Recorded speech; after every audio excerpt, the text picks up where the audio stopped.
Hey, bonjour tout le monde, ici Matt Boivy. Donc, une autre petite vidéo pour vous présenter le unboxing du Logitech K760. Clavier Bluetooth solaire sans fil, bien entendu, étant donné qu'il est en Bluetooth, conçu spécifiquement pour les Mac, même s'il fonctionne bien entendu pour les PC équipés de technologie Bluetooth.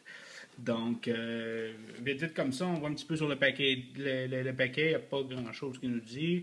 Ça nous dit ici changement de dispositif facile, on va en parler tantôt. Alimenté par la lumière, bien entendu, profil ultra mince. Comme vous avez sûrement remarqué, il ressemble beaucoup à celui du MacBook, du Mac de Apple. Donc, on voit qu'on peut configurer, nous donne comme information l'iPhone, l'iPad et un MacBook. Et ensuite, ça nous parle un petit peu le passé de votre Mac à votre iPad ou iPhone instantanément. Donc, on va pouvoir regarder ça tantôt. Ensuite, bien entendu, ça nous montre que c'est alimenté par la lumière artificielle ou naturelle. Ça aussi, on va en reparler tantôt. Puis, il marque aussi que c'est surtout pour les produits Apple et une frappe confortable. Donc, on va regarder tout ça en détail après avoir déballé tout ça. Donc, ce qu'on retrouve dans la boîte, le clavier, bien entendu. Ensuite, si on enlève le clavier, on n'a seulement qu'un manuel, que deux manuels plutôt, un petit guide d'utilisation et une chose sur les petits guides sur les garanties, tout ça. Donc, on va regarder un petit peu vite ça. Donc, ça nous informe comment l'allumer, tout ça. Et tout. Donc, on va regarder de toute façon tous ces détails-là ensemble, pas de problème. Donc, nous voilà avec le principal intéressé. Donc, comme je vous disais, le clavier ressemble beaucoup à celui d'Apple. Bien entendu, les dispositions des touches et tout ça se ressemblent beaucoup. Par contre, ce qu'on remarque à premier coup d'œil, bien entendu, c'est l'écran solaire qui fait en sorte que le clavier est un petit peu plus large. Sinon, les touches sont pas mal similaires. On va les regarder un petit peu tantôt. À l'arrière, un petit, au lieu d'être... non, celui d'Apple est blanc aussi. Par contre, on a un petit bouton de synchronisation Bluetooth qui est ici. Sinon, rien d'autre à part le numéro de modèle et tout ça. Donc, nous voici avec le clavier d'Apple aussi. Donc, comme on disait tantôt, très grosse ressemblance. Par contre, le clavier de Logitech est un petit peu plus large, ou plus long plutôt, et un petit peu plus large, bien entendu, pour l'écran solaire. Sinon, la plupart des touches se ressemblent. Où ça va changer, ça va être au niveau des touches de fonction en haut, qu'on va pouvoir regarder tantôt. Sinon, aussi, première chose un petit peu point négatif au niveau du clavier de Logitech, c'est qu'il est disponible seulement qu'en anglais. Donc, on n'a pas les accents aigus, les accents graves. Une des fonctions, justement, que j'aime beaucoup des claviers d'Apple, où on a les accents, les A accents graves, les E, les E, les CCD, tout ça disponible directement sans avoir à faire des combinaisons de touches.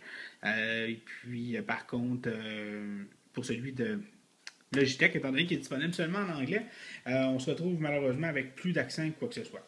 Pour ce qui est du Mac, c'est pas un gros problème dans le sens que c'est un petit peu comme les téléphones intelligents sur le Mac. Si vous tenez le E enfoncé, ça va vous donner à l'écran l'option de faire le E accent aigu, le E accent grave, etc. Par contre, bien entendu, c'est toujours plus facile de l'avoir directement au niveau du clavier. Donc, comme on disait, on se retrouve avec les touches un petit peu différentes de celui d'Apple ou des autres claviers. Donc, un Escape au début. Ensuite, on a trois boutons Bluetooth. Trois boutons Bluetooth, pourquoi? Parce que c'est possible de synchroniser trois appareils en même temps sur le clavier Bluetooth. Bien entendu, on ne peut pas utiliser les trois en même temps, mais on peut changer très rapidement d'appareil. Eux nous indiquent, là, puis c'est la façon aussi je l'ai utilisé, dans le sens que le Bluetooth 1 va être le Mac, le Bluetooth 2 va être utilisé avec l'iPad et le Bluetooth 3 va être utilisé avec l'iPhone. Ou il peut être utilisé, bien entendu, avec d'autres autres équipements qui utilisent le Bluetooth. Donc, il suffit tout simplement d'appuyer sur le bouton 1. Donc, le Bluetooth se met en fonction pour le Mac. On appuie sur le 2. L'iPad détecte automatiquement le Bluetooth si l'activation du Bluetooth est faite sur l'iPad. Et puis, on se retrouve tout de suite avec le clavier en fonction. Ensuite, on a la touche là, qui nous permet d'avoir tous les programmes ouverts qu'on est habitué sur Mac. Ensuite, par contre, on a retiré la touche Dashboard pour mettre celui du Home, qui est celui sur l'iPad ou l'iPhone. Ensuite, les touches de luminosité. On a ensuite l'état de la batterie, qui va nous permettre de voir l'état de la batterie du clavier, et non pas de votre MacBook ou quoi que ce soit. Donc, je vous montre ça tout de suite. Là. On peut voir que la lumière est verte. Si la batterie aurait été faible, la lumière aurait été rouge. Ensuite, on a le bouton Play Pause. Comme vous pouvez le remarquer pour ceux qui sont habitués avec les Mac, on a retiré les boutons reculer et avance, donc rewind et fast forward, qui nous permettaient de changer de chaîne, de tunes, de chansons plus rapidement. Ensuite, on a le mute, descendre le volume, monter le volume, et on a la touche Eject qui nous permet d'éjecter le CD dans notre Mac ou afficher et cacher le clavier au niveau le clavier tactile du iPad ou du iPhone. Et ensuite, on a une petite touche là, on-off qui est très peu utilisée étant donné qu'on laisse toujours en marche vu que la batterie fonctionne toujours grâce à l'écran solaire. Donc, ce qu'on retient du clavier Logitech K760, bien entendu, point positif, là, c'est l'écran solaire qui nous permet de ne plus avoir à changer de pile ou de penser à les faire recharger. Et puis, en plus, sans lumière, Logitech nous promet une durée de 3 mois. Ce qui en fait beaucoup. Honnêtement, je ne sais pas à quel moment on utilise l'ordinateur sans lumière, mais en tout cas, si vous êtes dans une pièce, un bureau, quoi que ce soit qui est très sombre, vous êtes sûr que votre clavier va fonctionner pendant 3 mois. Bien entendu, la charge au niveau de l'écran solaire se fait soit par lumière solaire ou par lumière artificielle, donc tout ce qui est lumière lampe et tout ça. Et puis, j'ai remarqué en utilisant mon Mac que la lumière de mon écran doit suffire là, pour faire recharger l'écran le clavier plutôt, l'écran solaire du clavier Logitech. Ensuite, bien entendu, les touches Bluetooth qui nous permettent de configurer 3 équipements en même temps sur le clavier, qui nous permet de changer d'équipement très rapidement.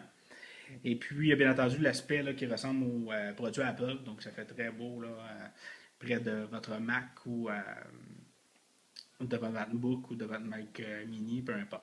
Les points plus négatifs, donc comme on disait tantôt, le fait qu'il ne soit pas disponible en version bilingue, du moins, donc qui ne nous permet pas d'avoir les touches, les E accent aigu, les CCD, tout ça, directement sur le clavier.